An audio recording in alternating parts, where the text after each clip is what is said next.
Friends, welcome back to Mansi study channel. दोस्तों, आज है 8 दिसंबर 2024 और 8 दिसंबर 2024 से रिलेटेड करंट अफेयर्स के जितने भी क्वेश्चन बन सकती हैं, आज की क्लास में सारे क्वेश्चन को कवर करेंगे और हर क्वेश्चन से रिलेटेड इंपॉर्टेंट पॉइंट भी मैं आपको बताऊंगी। तो आज का पूरा क्लास आप लोग बहुत ध्यान से देखिएगा। और दोस्तों, ये क्लास आपकी मॉर्निंग सुबह 7 AM पे डेली लाइव आती है।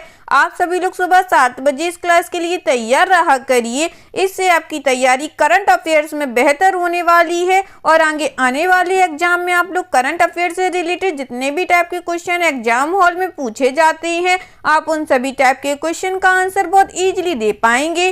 तो चलिए आगे बढ़ते हैं और आज का पहला क्वेश्चन देखते हैं। आज का पहला क्वेश्चन लिखा है, निम्नलिखित में से किसने क्वांट फंड लॉन्च किया है जो एक ओपन एंडेड इक्विटी स्कीम है जिसे क्वांट आधारित निवेश दृष्टिकोण के आसपास डिजाइन किया गया है। Which of the following has launched the quant fund, an open-ended equity scheme designed around a quant-based investing approach? First option है Aditya Birla Sun Life mutual fund, second option है Axis mutual fund, third option है Edelweiss mutual fund, fourth option है SBI mutual fund.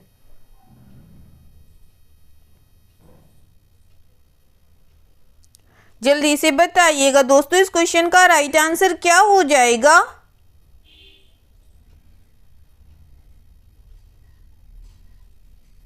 इस question का जो right answer हो जाएगा friends, वह है हमारा option number D, SBI mutual fund. चलिए इससे रिलेटेड इंपॉर्टेंट पॉइंटों को पढ़ते हैं। SBI म्यूचुअल फंड ने SBI क्वांट फंड लॉन्च किया है जो एक ओपन एंडेड इक्विटी स्कीम है जिसे क्वांट आधारित निवेश दृष्टिकोण के आधार पर डिजाइन किया गया है। इस योजना का उद्देश्य इन हाउस क्वांट मॉडल का उपयोग करके चयनित इक्विटी और इक्विटी संबंधित उपकरणों के माध्यम से दीर्घकालिक पूंजी वृद्धि उत्पन्न करना है। SBI क्वांट फंड मुख्य रूप से निम्नलिखित का आवंटन करेगा।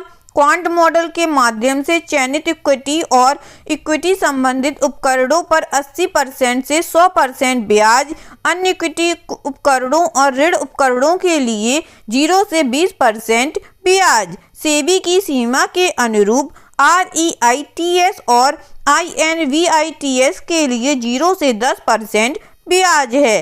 ठीक है दोस्तों, चलिए आगे बढ़ते हैं और नेक्स्ट क्वेश्चन देखते हैं। नेक्स्ट क्वेश्चन लिखा है फ्रेंड्स, दिसंबर 2024 में किस प्रमुख वैश्विक वित्तीय केंद्र ने क्षेत्र विशिष्ट गतिविधियों को सुविधाजनक बनाकर फिनटेक, कृत्रिम बुद्धिमत्ता और नवाचार में सीमा पार सहयोग को बढ़ावा देने के लिए नेस्कॉम के साथ समझौता ज्ञापन पर हस्ताक्षर किए हैं? Which prominent global financial center signed an MOU with NESCOM to bolster cross-border collaboration in fintech, artificial intelligence and innovation by facilitating sector-specific activities in December 2024? First option है London innovation network, second option है Silicon Valley tech forum, third option है Dubai international financial centre, fourth option है Singapore fintech hub.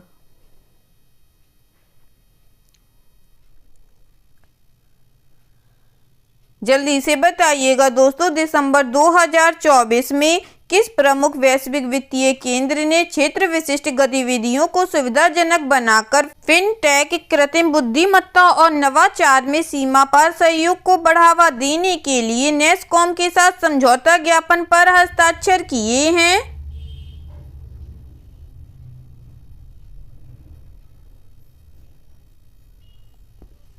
जल्दी से बताइएगा दोस्तों, इस question का राइट आंसर।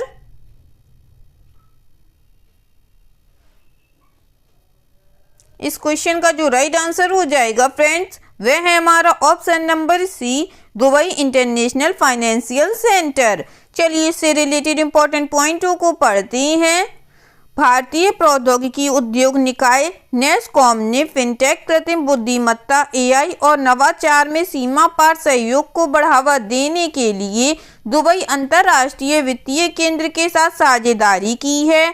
दोनों संगठनों ने एक समझौता ज्ञापन पर हस्ताक्षर किए, जिसका उद्देश्य भारत के उभरते तकनीकी, पारिस्थितिकी तंत्र और दुबई के गतिशील वित्तीय केंद्र के बीच तालमेल बनाना है।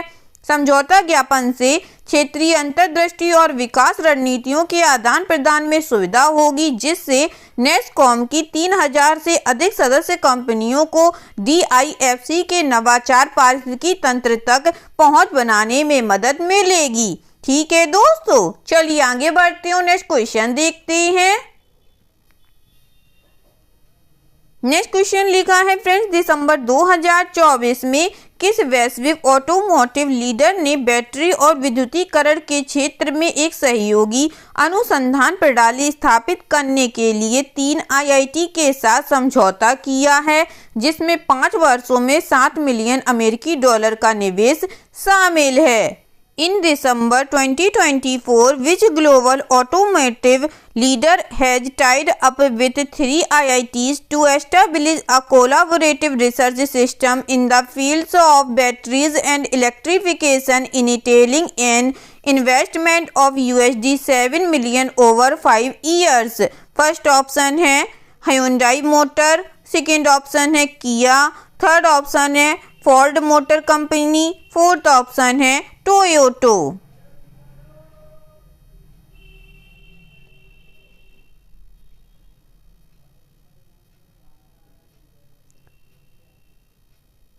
जल्दी से बताइएगा दोस्तों, इस क्वेश्चन का राइट आंसर क्या हो जाएगा। इस क्वेश्चन का जो राइट आंसर हो जाएगा फ्रेंड्स, वह है हमारा option number A, Hyundai motor. चलिए इससे रिलेटेड इंपॉर्टेंट पॉइंटों को पढ़ते हैं। Hyundai मोटर समूह ने बैटरी और विद्युतीकरण के क्षेत्र में सहयोगात्मक अनुसंधान प्रणाली स्थापित करने के लिए 3 IIT के साथ समझौता किया है, जिस पर 5 वर्षों में $7 मिलियन अमेरिकी डॉलर का निवेश किया जाएगा। मोबिलिटी सहित विभिन्न क्षेत्रों में उपस्थित रखने वाले दक्षिण कोरियाई समूह ने IIT दिल्ली, IIT बॉम्बे और IIT मद्रास के साथ समझौता किया है। Hyundai मोटर समूह ने IIT के साथ संयुक्त रूप से बैटरी और विद्युतीकरण से संबंधित अनुसंधान करने के लिए 2025 से 2029 तक 5 वर्षों में लगभग $7 मिलियन अमेरिकी डॉलर का निवेश करने की योजना बनाई है। ठीक है दोस्तों, चलिए आगे बढ़ती हूँ, नेक्स्ट क्वेश्चन देखते हैं। नेक्स्ट क्वेश्चन लिखा है फ्रेंड्स, दिसंबर 2024 में किस देश ने आधिकारिक तौर पर अंटार्कटिका में अपने पहले विदेशी वायुमंडलीय पृष्ठभूमि स्टेशन का उद्घाटन किया, जो वैश्विक जलवायु अनुसंधान में एक प्रमुख मील का पत्थर साबित हुआ। In December 2024, which country officially inaugurated its first overseas atmospheric background station in Antarctica, marking a major milestone in global climate research?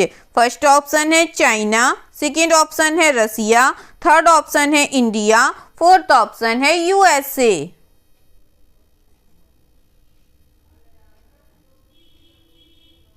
जल्दी से बताइएगा दोस्तों, दिसंबर 2024 में किस देश ने आधिकारिक तौर पर अंटार्कटिका में अपने पहले विदेशी वायुमंडलीय पृष्ठभूमि स्टेशन का उद्घाटन किया, जो वैश्विक जलवायु अनुसंधान में एक प्रमुख मील का पत्थर साबित हुआ है।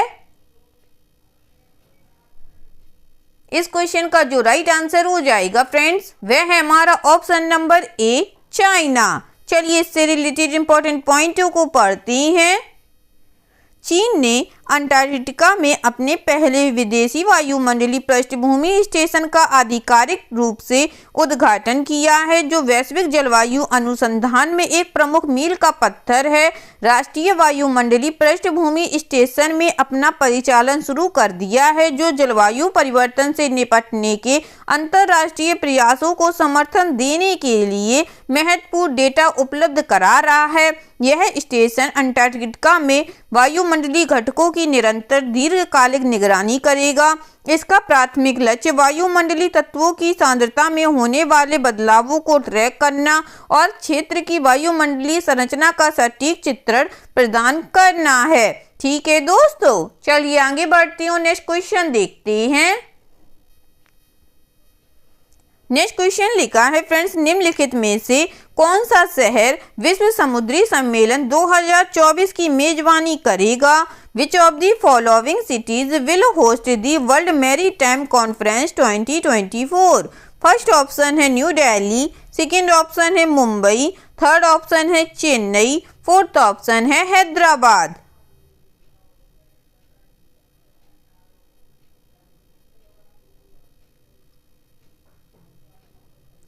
जल्दी से बताइएगा फ्रेंड्स, निम्नलिखित में से कौन सा शहर विश्व समुद्री सम्मेलन 2024 की मेजबानी करेगा? इस क्वेश्चन का जो राइट आंसर हो जाएगा फ्रेंड्स, वह है हमारा ऑप्शन नंबर सी, चेन्नई शहर। चलिए इससे रिलेटेड इंपॉर्टेंट पॉइंटों को पढ़ते हैं। विश्व समुद्री सम्मेलन 2024 4 से 6 दिसंबर तक चेन्नई में आयोजित किया गया। नौवहन महानिदेशक श्याम जगन्नाथन प्रमुख अतिथि थे। अंतर्राष्ट्रीय स्तर पर प्रतिष्ठित वक्ता और पैनलिस्ट वैश्विक समुद्री परिदृश्य के भविष्य पर चर्चा करेंगे। अमेरिका, ब्रिटेन, जर्मनी, स्पेन और एशिया प्रशांत देश इस चर्चा में भाग लेंगे। यह सम्मेलन 15 वर्षों के बाद भारत में आयोजित किया जाएगा और इसमें समुद्री दुनिया में विभिन्न भविष्य के विकास और वर्तमान चुनौतियों पर चर्चा की जाएगी। सम्मेलन में दुनिया भर से 300 अधिक प्रतिनिधि भाग लेंगे। ठीक है दोस्तों, चलिए आगे बढ़ते हैं, नेक्स्ट क्वेश्चन देखते हैं। नेक्स्ट क्वेश्चन लिखा है फ्रेंड्स, किस कंपनी को बेंगलुरु में ग्रीन बिल्डिंग कांग्रेस 2024 में प्रतिष्ठित IGBC ग्रीन चैंपियन पुरस्कार से सम्मानित किया गया है? Which company has been honoured with the prestigious IGBC green champion award at the green building congress 2024 in Bengaluru? First option है भारत इलेक्ट्रॉनिक्स, सेकंड ऑप्शन है Bharat heavy electricals limited, third option है Tata Motors, fourth option है Bharat forge limited.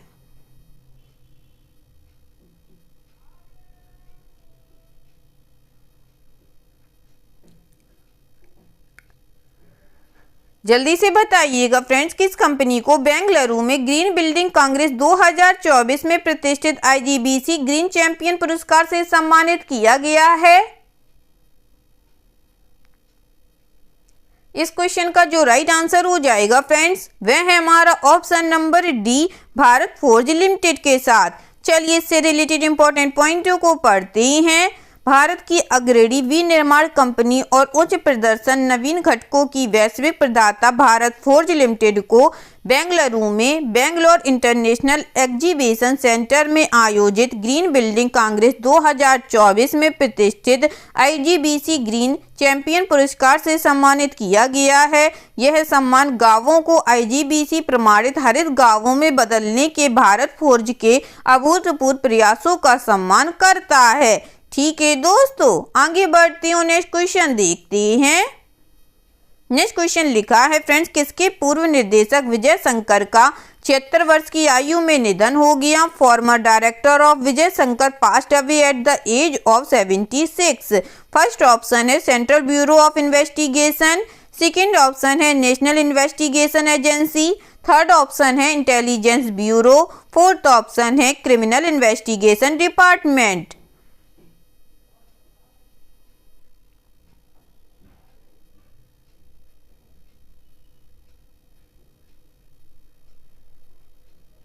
जल्दी से बताइएगा दोस्तों, किसके पूर्व निर्देशक विजय शंकर जी का 76 वर्ष की आयु में निधन हो गया?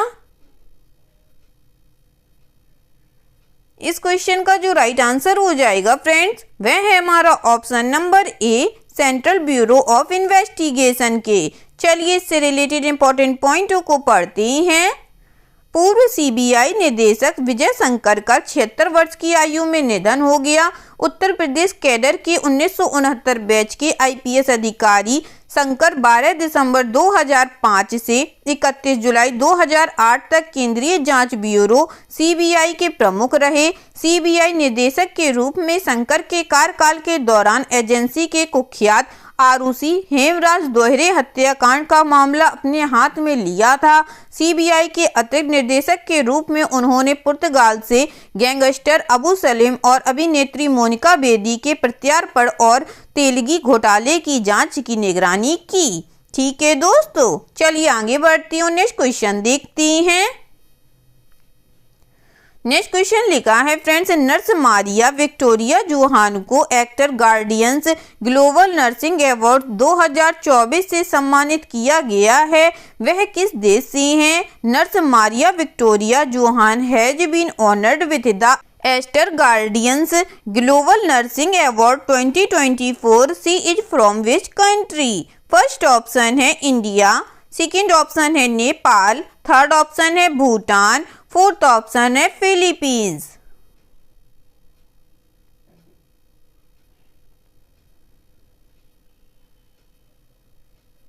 जल्दी से बताइएगा दोस्तों, नर्स मारिया विक्टोरिया जोहान को actor guardians global nursing award 2024 से सम्मानित किया गया है, वह किस देश से हैं?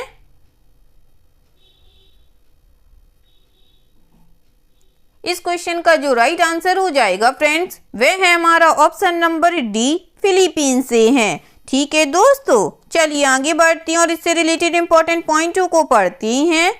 फिलीपींस की नर्स मारिया विक्टोरिया जोहान, जो फिलीपींस सेना स्वास्थ्य सेवाओं में सलाहकार और फिलीपींस के सशस्त्र बलों के रिजर्व बल की कर्नल हैं, इनको actor guardians global nursing award 2024 से सम्मानित किया गया है। उन्हें भारत के बेंगलुरु में आयोजित एक प्रतिष्ठित पुरस्कार समारोह में 2,50,000 अमेरिकी डॉलर का पुरस्कार दिया गया। 2021 में शुरू किया गया actor guardians global nursing award स्वास्थ्य सेवा में नर्सों की महत्वपूर्ण भूमिका को मान्यता देता है।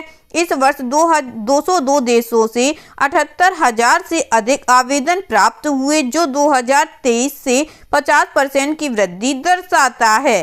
ठीक है दोस्तों, चलिए आगे बढ़ती हूँ, नेक्स्ट क्वेश्चन देखते हैं। नेक्स्ट क्वेश्चन लिखा है फ्रेंड्स, दिसंबर 2024 में महिंद्रा फाइनेंस ने किस बीमा कंपनी के साथ रणनीतिक कॉर्पोरेट एजेंसी समझौता किया ताकि महिंद्रा फाइनेंस के ग्राहकों को मोटर और गैर मोटर क्षेत्रों में विभिन्न प्रकार के अनुरूप बीमा समाधान प्रदान किया जा सके? इन दिसंबर 2024 Mahindra finance entered into a strategic corporate agency agreement with which insurance company to offer Mahindra Finance customers a variety of tailored insurance solutions across motor and non-motor segments। First option है Bajaj Allianz general insurance, second option है Bharatiya AXA general insurance, third option है Kotak Mahindra life insurance, fourth option है Magma HDI general insurance.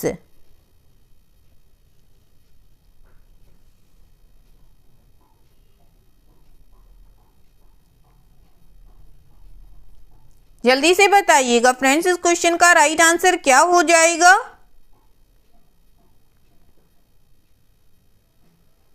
इस question का जो right answer हो जाएगा friends, वह है हमारा option number D, magma HDI general insurance. चलिए इससे रिलेटेड इंपॉर्टेंट पॉइंटों को पढ़ते हैं।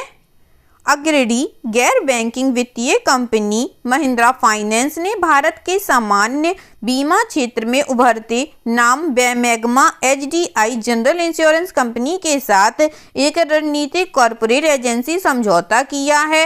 इस सहयोग का उद्देश्य महिंद्रा फाइनेंस के ग्राहकों को मोटर और गैर मोटर क्षेत्रों में अनुकूलित बीमा समाधानों की विविध रेंज उपलब्ध कराना है। महिंद्रा फाइनेंस की व्यापक ग्रामीण पहुंच और मैग्मा एचडीआई की बीमा विशेषज्ञता का लाभ उठाकर साझेदारी का उद्देश्य ग्राहक अनुभव आदि को बेहतर बनाना है। ठीक है दोस्तों, चलिए आगे बढ़ते हैं और आज का लास्ट क्वेश्चन देखते हैं। आज का लास्ट क्वेश्चन लिखा है फ्रेंड्स, किस दूरसंचार ऑपरेटर ने अपने 4G और 5G अनुबंधों का विस्तार करने के लिए स्वीडिश दूरसंचार उपकरण प्रदाता एरिक्सन के साथ बहुवर्षीय अरबों डॉलर के समझौते पर हस्ताक्षर किए हैं? Which telecom operator has signed a multi-year, multi-million dollar agreement with Swedish telecom equipment provider Ericsson to extend its 4G and 5G contracts?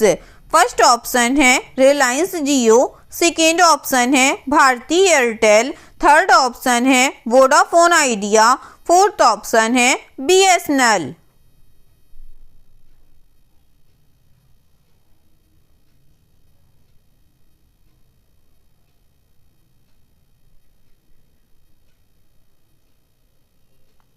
जल्दी से बताइएगा दोस्तों, किस दूरसंचार ऑपरेटर ने अपने 4G और 5G अनुबंधों का विस्तार करने के लिए स्वीडिश दूरसंचार उपकरण प्रदाता एरिक्सन के साथ बहुवर्षीय अरबों डॉलर के समझौते पर हस्ताक्षर किए हैं?